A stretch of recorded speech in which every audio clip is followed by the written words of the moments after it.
அனைவருக்கும் வணக்கம். இன்றைக்கு ஆத்ம தத்துவத்தில் ஒரு சந்தேகத்தை கிளப்பி அதற்குண்டான விளக்கத்தை பார்க்க போகின்றோம். ஆத்ம தத்துவம் என்ன சொல்கிறது? அனைத்தும் ஒன்று என்பதுதான் ஆத்ம தத்துவம். அனைத்தும் ஒன்று என்றால் இந்த உலகத்தில் உள்ள அத்தனை ஜீவன்களும், அத்தனை உயிரினை, அஃறிணை பொருட்கள் அனைத்தும் ஒன்று என்று அர்த்தமாகின்றது. இப்போ நம்ம இதுக்கு முன்னாடி கிளாஸஸ்ல என்ன ப்ரூவ் பண்ணிட்டோம் அப்படின்னு சொன்னா, ஆத்மாவுக்கு அறியாமை என்பது இருக்க முடியாது, தன்னைத்தான் மறக்க முடியாது என்றெல்லாம் வேற பேசியிருக்கோம் இல்லையா? அப்படி இருக்கும்போது, இங்கே அனைத்தும் நான் என்ற அனுபவம் அனைவருக்கும் இருக்கின்றது அப்படிங்கிறத நம்ம ப்ரூவ் பண்ணி ஆகணும். அது எப்படி ப்ரூவ் பண்றது? ஆனா மேலோட்டமா பார்த்தீங்கன்னா, இப்ப இந்த ஸ்ரீகாந்த் என்ற இந்த உடம்பு தான் இப்போ உங்களிடம் பேசிக் கொண்டிருக்கின்றது. அப்போ இந்த உடம்பை, மனதை, புத்தியை மட்டும் நான் என்று நம்பிக்கொண்டிருக்கின்ற போது, எனக்கு ஏற்படுகின்ற அந்த அனுபவங்கள் இந்த உடல், மனம், புத்தியை மட்டுமே சார்ந்ததாக இருக்கின்றது. அடுத்தவர்களுடைய அனுபவங்கள் எனக்கு ஏற்படுகிறதா அப்படின்னு கேட்டா, அடுத்தவனுடைய உடல், மனம், புத்தி அவனுக்கு தான் வந்து எக்ஸ்பீரியன்ஸ குடுக்கும். என்னுடைய உடல், மனம், புத்தி எனக்கு எக்ஸ்பீரியன்ஸ குடுக்குது.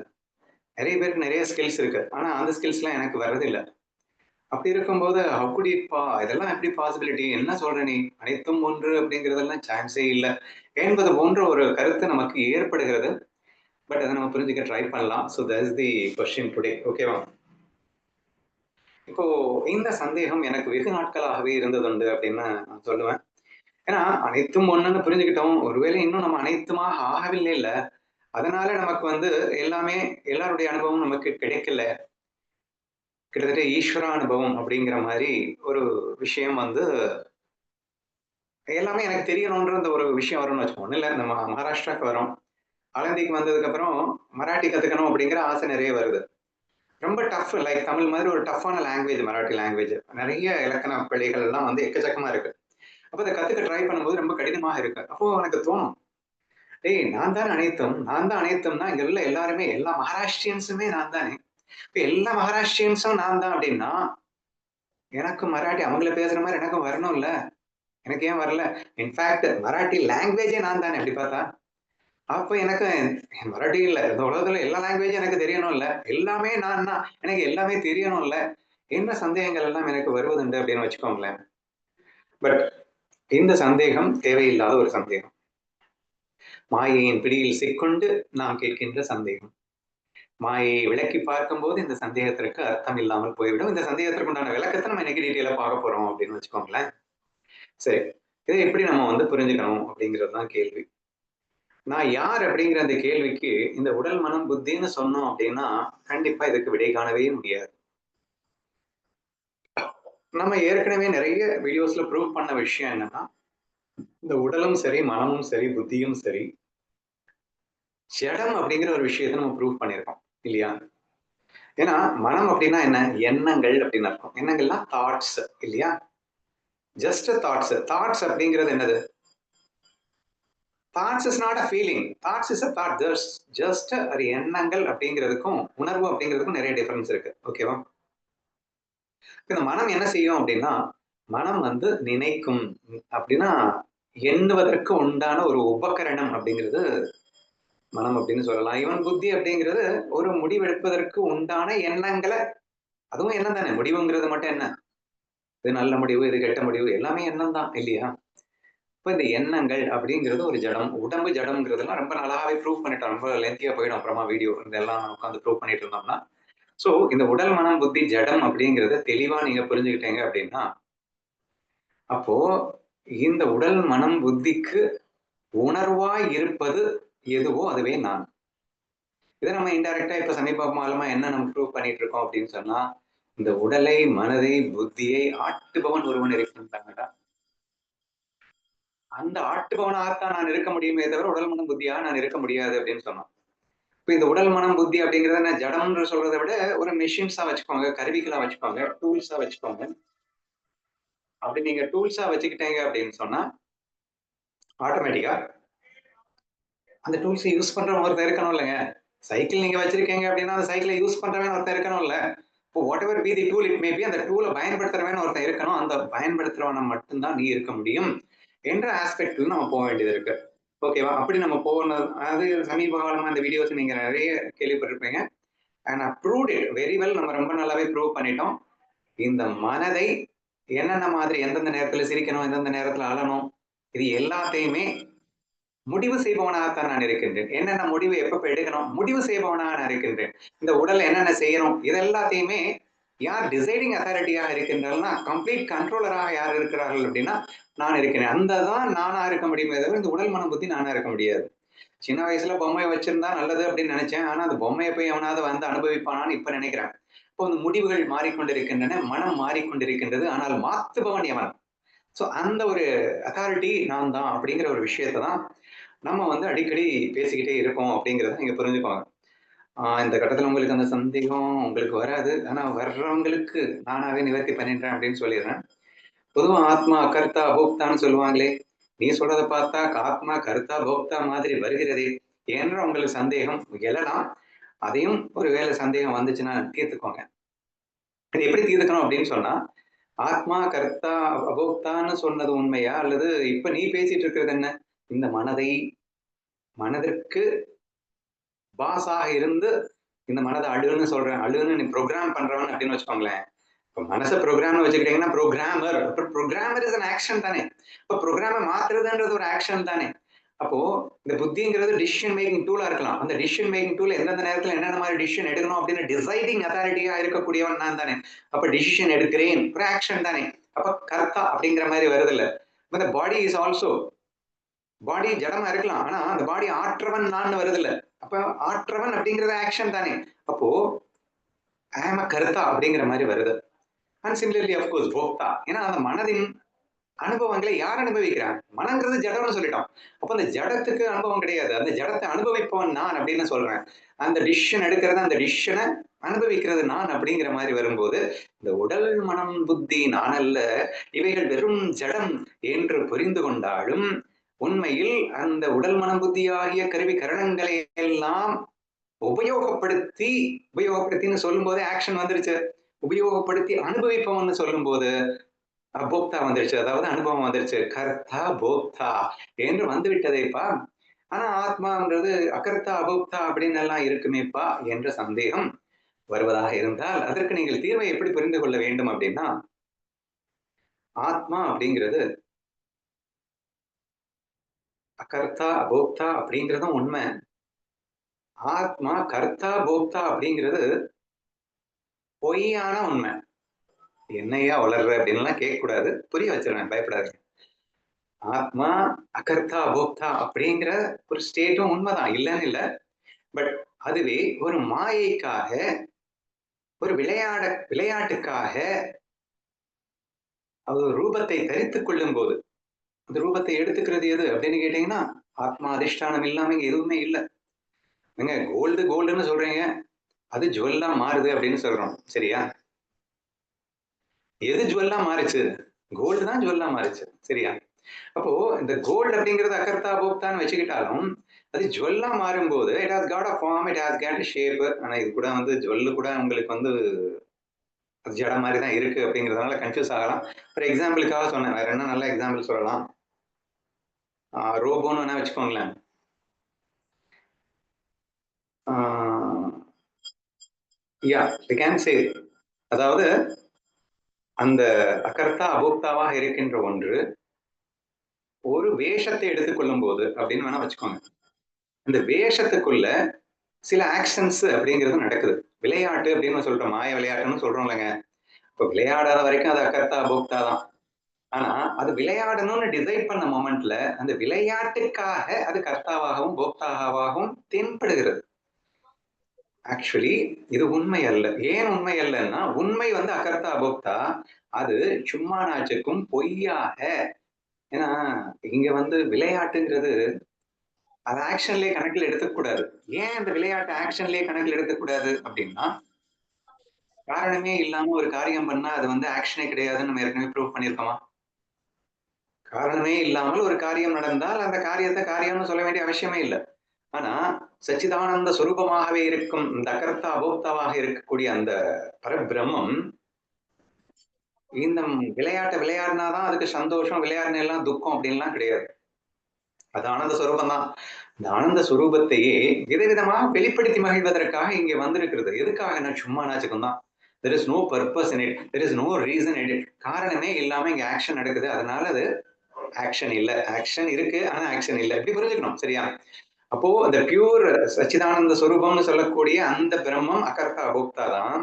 அந்த பியூரே ஆனா இங்க ஆக்ஷன் அண்ட் போக்தா கர்த்தா போக்தாவாக இருப்பது போல் நமக்கு இங்கே தெரிகிறது.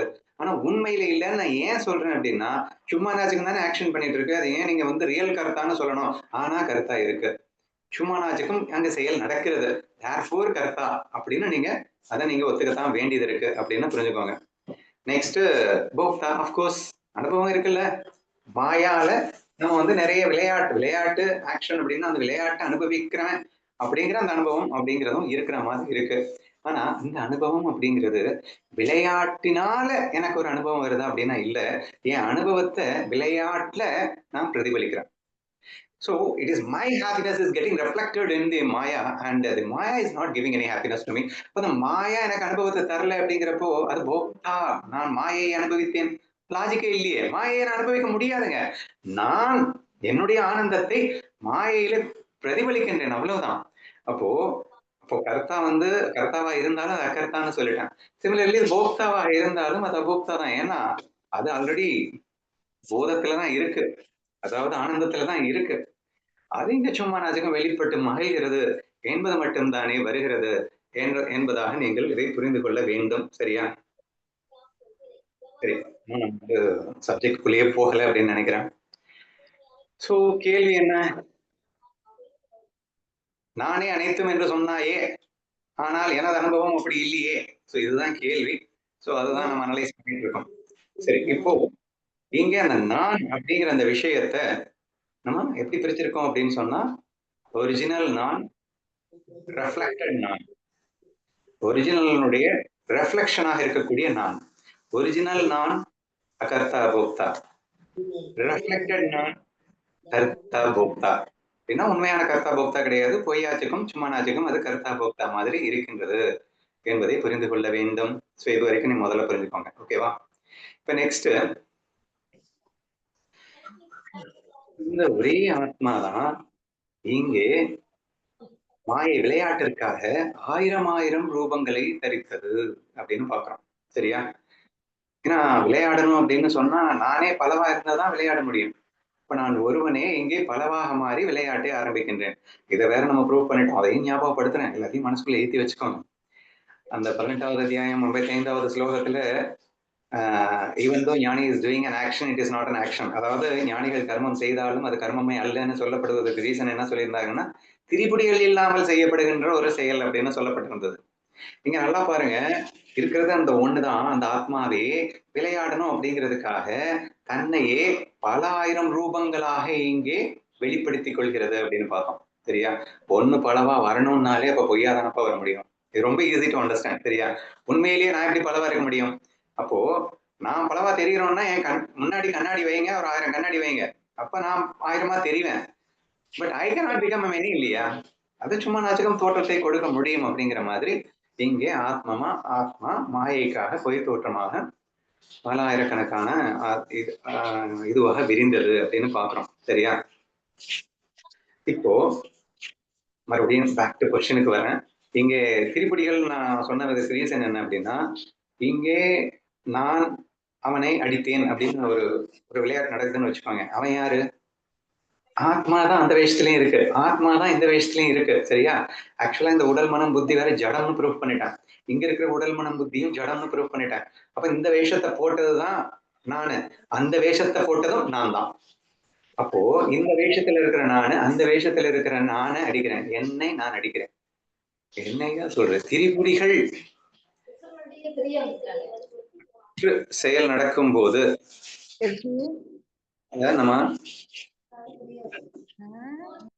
என்ன சொல்ல வேண்டாம் அப்படின்னு சொல்லியிருந்தோம் இல்லையா? ஓகே, அதை நம்ம ஆக்ஷன் சொல்ல வேண்டிய அவசியமே இல்லை அப்படின்னு சொல்லியிருந்தோம். It's so simple. ஏன் அப்படின்னா அது எக்ஸாம்பிள்ஸ் எல்லாம் வந்து ஜஸ்ட் ஒரு ரீகால் பண்றேன், அப்புறம் லென்த்தியா போயிடும் வீடியோ. தங்கத்தை தங்கத்தால் மறைத்தால் ஒரு விளக்கு வெளிச்சத்தை இன்னொரு விளக்கு வெளிச்சத்தை கொண்டுதான் பார்க்க வேண்டுமா? இந்த மாதிரியான எக்ஸாம்பிள்ஸை வச்சு தான் தன்னையே பார்ப்பது அடிப்பது அப்படிங்கிற ஆக்ஷன் வந்து டோட்டலி ஒரு மாயைக்காக மட்டும்தான் இருக்க முடியும். அது உண்மையான ஆக்ஷன் எடுத்துக்கொள்ள முடியாது அப்படிங்கிறதெல்லாம் நம்ம பார்த்தோம். சரி, மறுபடியும் பேக் டு சப்ஜெக்ட் வரலாம். இப்போ சப்ஜெக்ட் என்னன்னா, அவன் கேள்வி கேட்கிறான், அனைத்தும் நான் சொல்றியே, ஆனா எனக்கு இந்த இந்த உடல் மனம் புத்தி அனுபவத்தை தவிர வேற எந்த அனுபவமும் எனக்கு இல்லையே என்று அவன் கேட்கின்றான் இல்லையா? ஆக்சுவலா இந்த உடல் மனம் புத்தி அப்படிங்கிறது ஜடம்னு நம்ம ப்ரூஃப் பண்ணணும். இங்க எதிரில் இருக்கக்கூடிய ஆயிரம் வேஷங்களை பார்க்கும் போதும் அதுவும் ஜடம்னு நீங்க உணரணும். இந்த ஜடத்துக்கெல்லாம் உயிராக இருக்கக்கூடிய அந்த உணர்வு அப்படிங்கிறது மட்டுமே நான் நீங்க ஃபீல் பண்ணணும். இந்த உணர்வு அப்போ இங்க ரெண்டா பிரிக்கிறேங்க. நான் என்ன பிரிக்கிறேன் அப்படின்னா, பிரம்ம உணர்வு. இன்ஃபேக்ட் நேத்து கூட நம்ம ரொம்ப டீட்டெயிலா பார்த்தோம். திரும்ப திரும்ப கேட்டா ஒன்றும் தப்பில்லை. பிரம்ம உணர்வு மாயையில பிரம்ம உணர்வே தான் இங்க மாயையில வெளிப்படுது. சரியா? இப்ப ஈஸியா அந்த எக்ஸாம்பிள், இந்த கமலஹாசன் எக்ஸாம்பிள் தான் பெஸ்ட். தசாவதாரத்துல அவனே 10 வேஷத்துல வந்தான்னு சொல்றோம். இருக்கிறது ஒரு உணர்வு தானே. கமலஹாசனுக்கு 100 உணர்வா இருக்கு. கமலஹாசன்ற ஒரு உணர்வே 10 வேஷங்களில் பட்டு பிரதிபலித்தது அப்படிங்கிறத உங்களால உணர முடியுதில்ல. அப்போ இங்க நீங்க அந்த 10 உணர்வு இருக்குல்ல, இந்த 10 உணர்வு நீங்க வேற வேறையாவோ அதெல்லாம் உண்மையாவோ நீங்க பார்த்தீங்க அப்படின்னு சொன்னா இந்த கொஸ்டினுக்கு ஆன்சரே கண்டுபிடிக்க முடியாது. நீங்க இந்த உணர்வு தான் அங்கே மாயைக்காக டிஃபரெண்டா வந்திருக்கு அப்படிங்கறத நீங்க புரிஞ்சுக்கணும். சரியா? இப்போ நானே அனைத்தும் அப்படிங்கிறத நான் இந்த உணர்வுல இருந்து பேசிட்டு இருக்கேன். எந்த உணர்வு? இந்த கமலஹாசன் அந்த ஒரு உணர்வு தான் எல்லா வயசுலயும் இருக்கு. அந்த உணர்வுக்கு என்ன பேரு? பிரம்ம உணர்வுன்னு பேரு. சச்சித்தானந்த உணர்வுன்னு பேரு. பிரம்மானந்தம்னு பேரு. சரியா? ஆனா இங்க வில்லனா ஒரு உணர்வு இருக்கு. ஒரு காமெடியனா ஒரு உணர்வு இருக்கு. ஒரு பைத்தியக்காரனா ஒரு உணர்வு இருக்கு. ஒரு பெண்ணாக ஒரு உணர்வு இருக்கு. ஆணாக ஒரு உணர்வு இருக்குன்னு எக்கச்சக்கமான உணர்வு. அந்த ஒரு கமலஹாசன் அந்த பிரம்மானந்த உணர்வே, சச்சிதானந்த உணர்வே இங்க பாத்தீங்கன்னா அழுதுகிட்டே இருக்கிற மாதிரி ஒரு உணர்வு இருக்கு. கோவப்படுற மாதிரி ஒரு உணர்வு இருக்கு. இதுவும் ஒரு உணர்வு தான். சரியா? இப்ப இந்த உணர்வுகள்ல இந்த உணர்வுகளை நம்ம உண்மையில நம்புறதுனாலதான் இந்த டவுட்டே வருது அப்படிங்கிறேன் நான். சரியா? இந்த உணர்வுகள் எல்லாம் வெறும் மாய தோற்றங்கள். இந்த உணர்வுகள் உண்மையே கிடையாது. அப்போ உண்மை உணர்வு எது அப்படின்னா இந்த ஒரு உணர்வு தான். இந்த சச்சிதானந்த உணர்வு மட்டும்தான் உண்மையான உணர்வு. அது அந்தந்த வேஷத்திற்கு ஏற்றாற்போல் அது அழுகு. அப்ப எது அழுகிறது?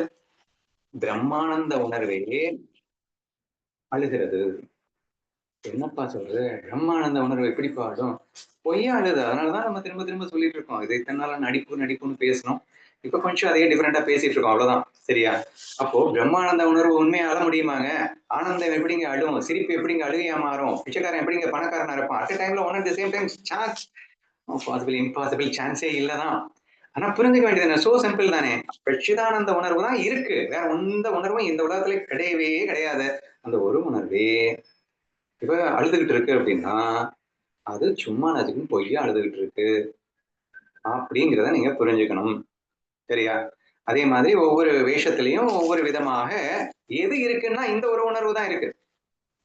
இந்த உணர்வு மயமானவன் சச்சிதானந்த உணர்வு மயமானவன் நான் அந்த ஆஸ்பெக்ட்ல இருந்து நானே அனைத்தும் அப்படிங்கிற விஷயத்தை நம்ம புரிஞ்சுக்கணுமே தவிர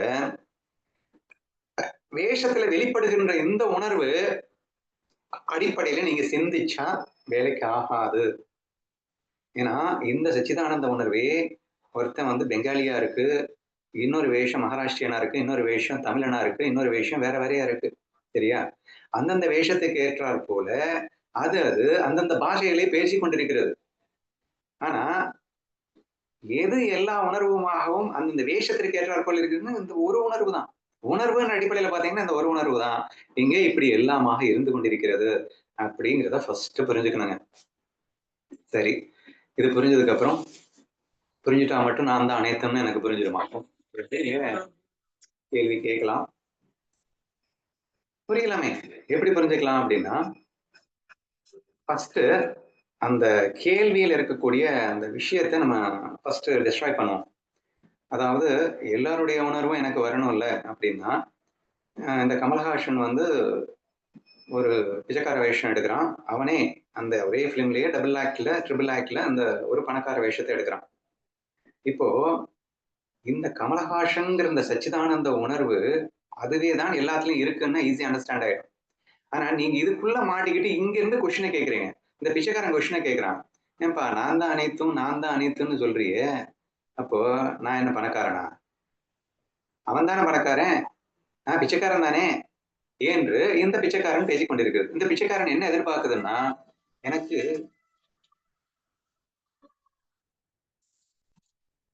பணக்காரன் அப்படிங்கிற ஃபீலிங், நான் பணக்காரன், நான் பிச்சைக்காரன்ற ஃபீலிங்லயே இருக்கேனே. ஆனா, நான் தான் எல்லாம் தான். அந்த பணக்காரனும் நான் தானா? அந்த பணக்கார ஃபீலிங் எனக்கு வரணும்ல. அந்த பணக்கார ஃபீலிங் எனக்கு வரலையே!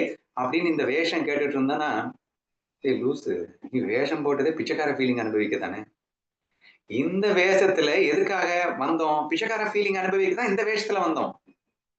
பணக்கார ஃபீலிங் அனுபவிக்கிறதுக்கு அந்த வேஷத்த எடுத்துக்கிட்டோம். ஒரே நேரத்துல ஒரே வேஷம் எப்படிங்க பணக்கார ஃபீலிங்கும், பிச்சைக்கார ஃபீலிங்கும் ஒண்ணா அனுபவிக்க முடியும்? எவ்ளோ இல்லாஜிக்கலா இருக்குன்னு புரியுதா?"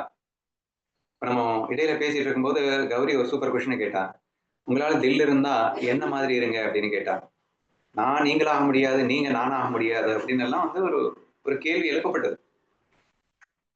இப்ப கௌரிங்கிற வேஷத்துல ஒரு தமோ ரஜோல ஒட்டிக்கிட்டு ஆடணும் அப்படிங்கிறது நான் தான்.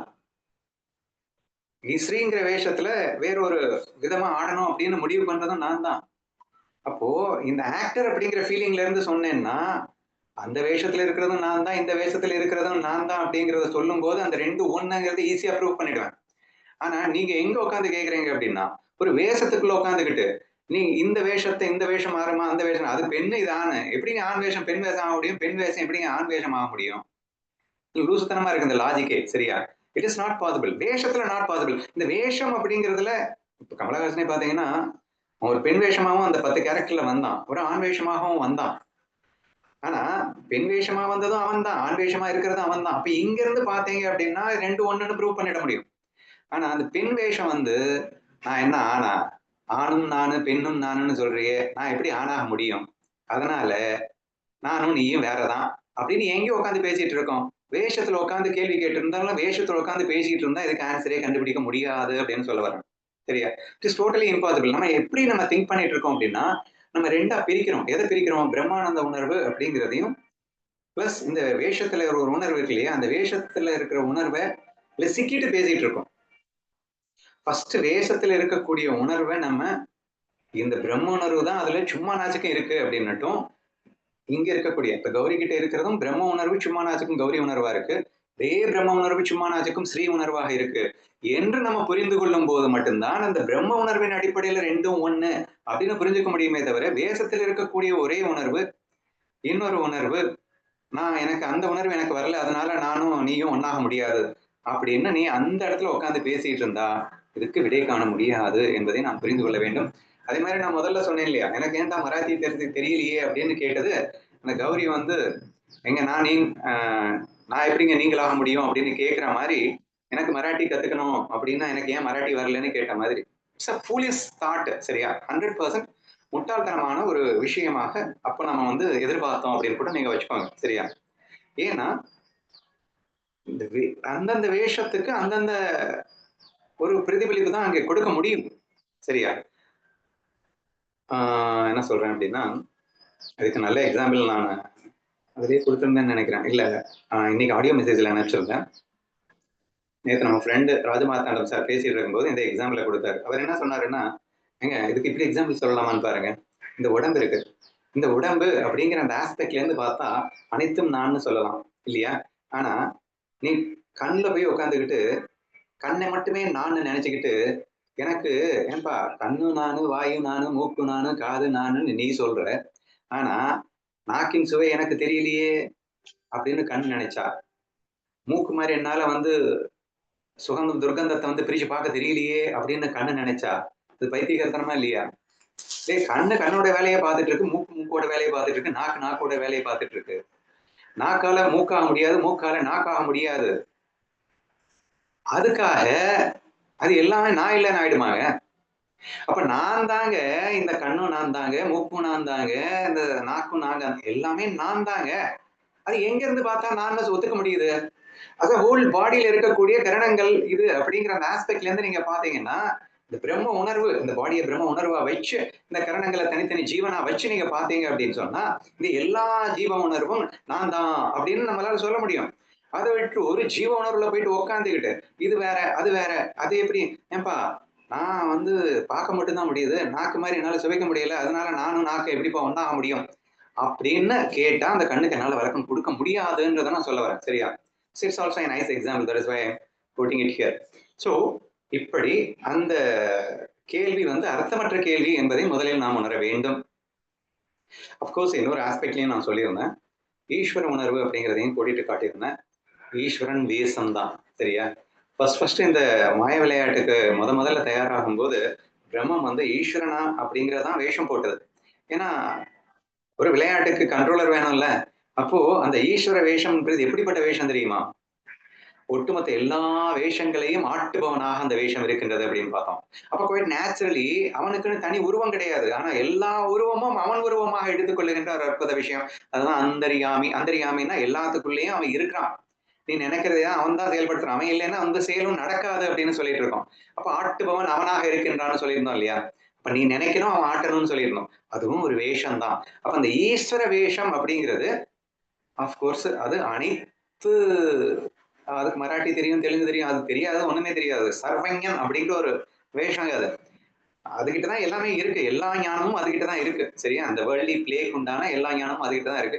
அதுகிட்ட இருந்து தான் இன்ஃபேக்ட் ஜீவனுக்கே வருது அப்படிங்கிற மாதிரி தான் நம்ம புரிஞ்சுக்கணும். ஸோ தேர்ஃபோர் இப்போ அந்த வேஷம் இப்போ இப்படி கூட சொல்லிடுறேன்ல, இந்த சரீரம் எக்ஸாம்பிள் சொன்னேன் இல்லையா?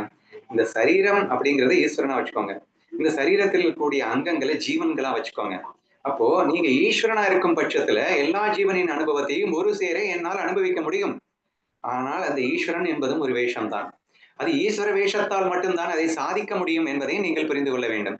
இதுல எல்லாம் முக்கியமான ஒரு விஷயம் என்னன்னா, இந்த ஈஸ்வரனுக்கும் அதிஷ்டானமாக ஒன்று இருக்கிறது அல்லவா? அதுதான் நீ. இந்த கண் நீ அல்ல.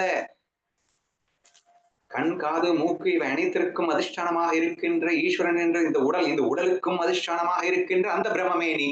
இப்படி நீ புரிஞ்சுக்க ட்ரை பண்ண. சரியா? அப்படி நீங்க யோசிச்சு பாத்தீங்க அப்படின்னு சொன்னா, நீங்க அனைத்து ஜீவன் மட்டுமில்ல, ஈஸ்வரனும் நானேன்னு நீங்க புரிஞ்சுப்பீங்க. ஜீவனும் நானே, எல்லாமே நானே அப்படிங்கிற அந்த ஆஸ்பெக்ட ரொம்ப சுலபமா கொண்டு வர முடியும். சரியா?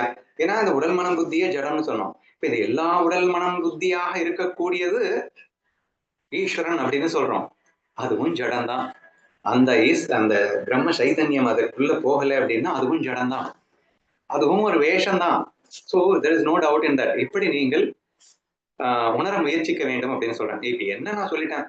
எப்படிப்பா எல்லாம் நானும் புரிஞ்சுக்கிறது அப்படிங்கறதான கேள்வி. எப்படி எல்லாம் நானும் புரிஞ்சுக்கிறதுன்னா, நீ ஒரு வேஷத்துல சிக்கிட்டு அதுவே நான் நினைச்சிட்டு இருக்கிற வரைக்கும் நீ எல்லாத்தையும் வேற வேறையா தான் பார்த்துட்டு இருக்க முடியும். ஆனா நீ போட்டிருக்கிற வேஷம் மட்டும் இல்ல, இந்த உலகத்துல இருக்கக்கூடிய எல்லா வேஷமுமே உண்மையில அந்த ஒன்று, அதாவது எல்லா வேஷமும் ஃபர்ஸ்ட் ஜடம்னு புரிஞ்சிரு.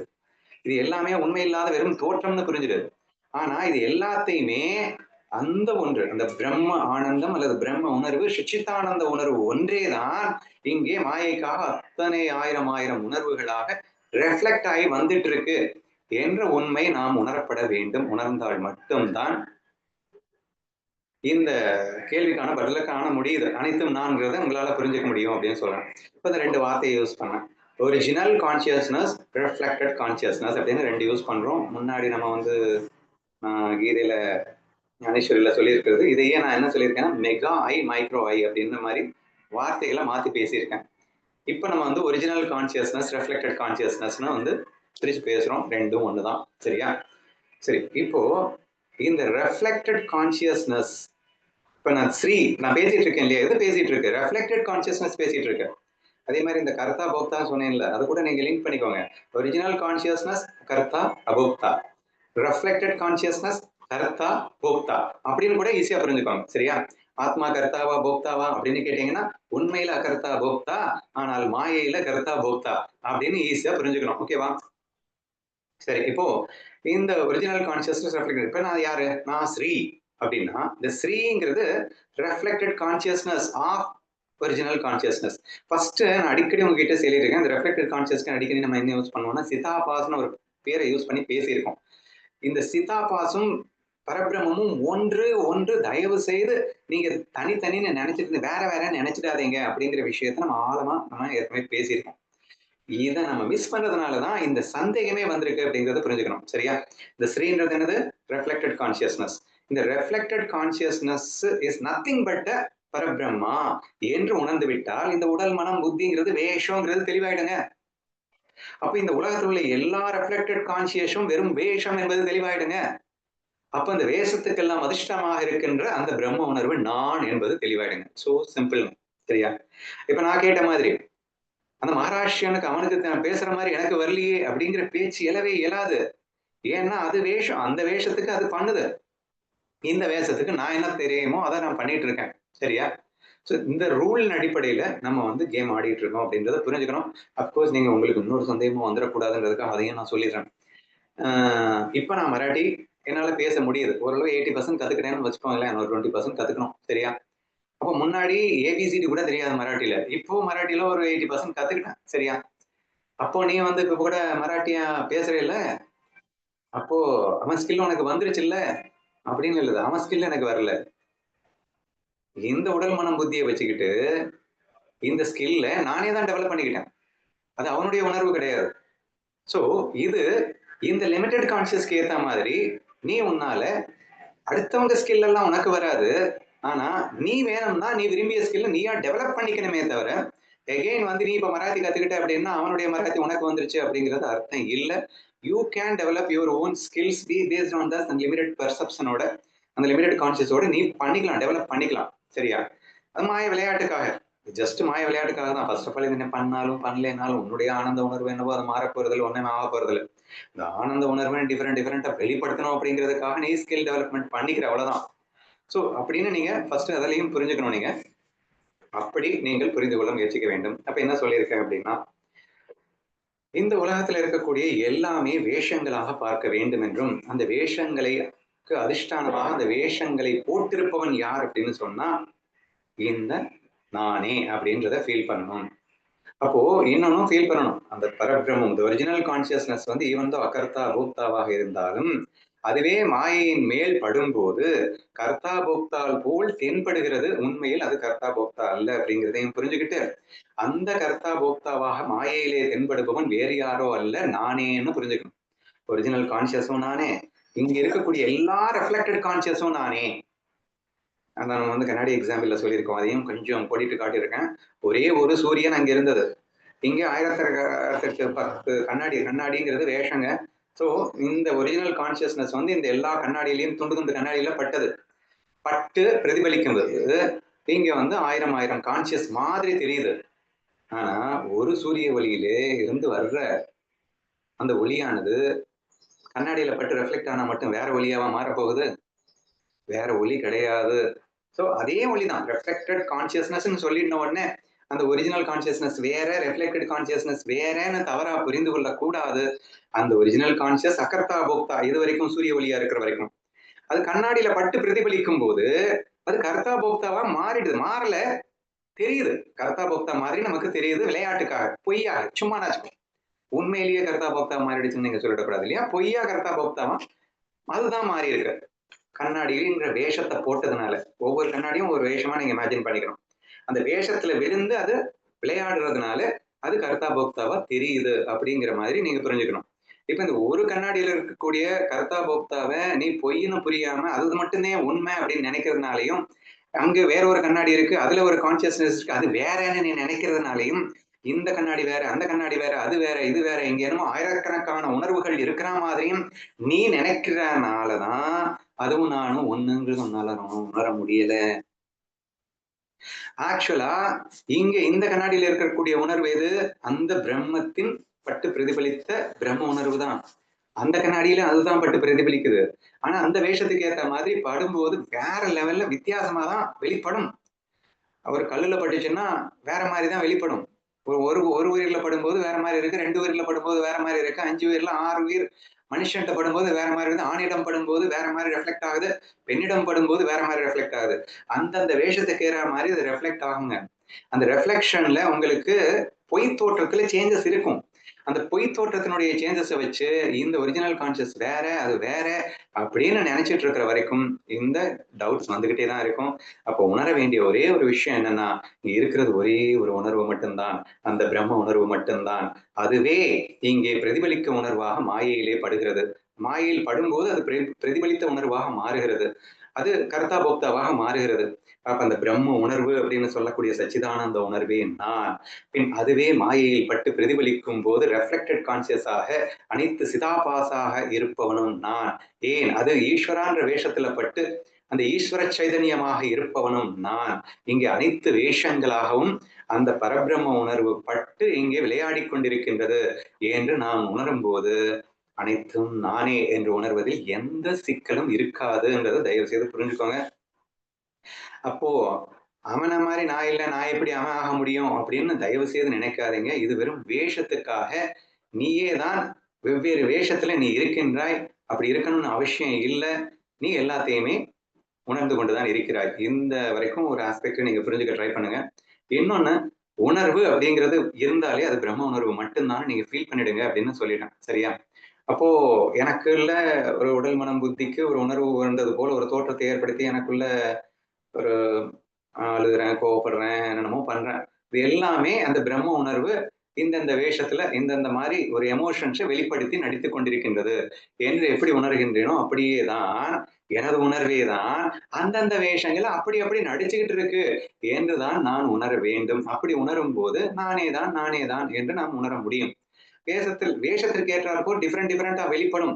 இந்த வேஷத்தை அந்த வேஷத்தால் இன்ஃப்ளூயன்ஸ் பண்ண முடியாது. அந்த வேஷம் இந்த வேஷத்தை இன்ஃப்ளூயன்ஸ் பண்ண முடியாது. இது அது ஆகாது, அது இது ஆகாது ஆயிடுச்சுன்னா அங்க கேமே நடக்காது.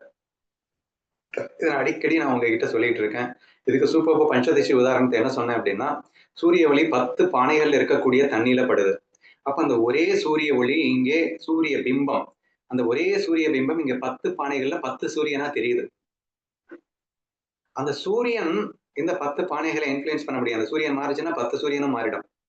ஆனா இந்த பானையில இருக்கக்கூடிய ஒரு சூரிய பிம்பம் வந்து இன்னொரு பானையில இருக்கக்கூடிய பிம்பத்தை இன்ஃப்ளூயன்ஸ் பண்ண முடியுமா? இது எப்படியோ இது இந்த உபாதிக்குன்னா அந்த வேஷத்துக்கு ஏத்த மாதிரி அந்த பிம்பம் இதுல பட்டு விளையாடும். அந்த வேஷத்துக்கு ஏத்த மாதிரி அதே பிம்பம் இதுல பட்டு விளையாடும். ஆனா இதாக முடியாது. இன்னும் நல்லா சொல்லணும்னா, ஒரு பெரிய பானை, ஒரு குட்டி பானைன்னு வச்சுக்கோங்க. சரியா? இந்த பெரிய பானையில பெருசா சூரிய பிம்பம் தெரியும். இந்த குட்டி பானையில சின்னதா தான் சூரிய பிம்பம் தெரியும். இந்த பெரிய பிம்பத்த அந்த சின்ன பிம்பமா எனக்கு ஏன் தெரியல?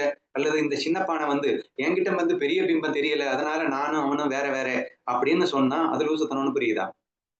டேய் உன்னுடைய உபாதிக்கு அந்த பிம்பம் இங்க சின்னதா தான் இருக்கும். இந்த உபாதிக்கு ஏத்த மாதிரி, இந்த வேஷத்துக்கு ஏத்த மாதிரி அந்த பிம்பம் இங்க பெருசா தான் இருக்கும். ஆனா ஃபர்ஸ்ட் பிம்பம்னு புரிஞ்சுக்கோ. இது வந்து உண்மை இல்லாத தோற்றம்னு புரிஞ்சுக்கோ. நீ அந்த சூரிய ஒளின்னு புரிஞ்சுக்கோ. இது வேஷத்துல இது மாறி மாறி இருக்கத்தான் வேணும். அந்த மாறி மாறி இல்ல. இது அது ஆக முடியாது, அது இதாக முடியாது. ஏன்னா உபாதியில டிஃபரன்ஸ் இருக்கு. நீ சின்ன குண்டா, அது பெரிய குண்டா. அப்படின்னு சொல்லிட்டு நீ உணரணும் என்ப ஒரு விஷயத்தை நீங்கள் புரிந்து கொள்ள ட்ரை பண்ணுங்கள் அப்படின்னு நான் சொல்றேன்.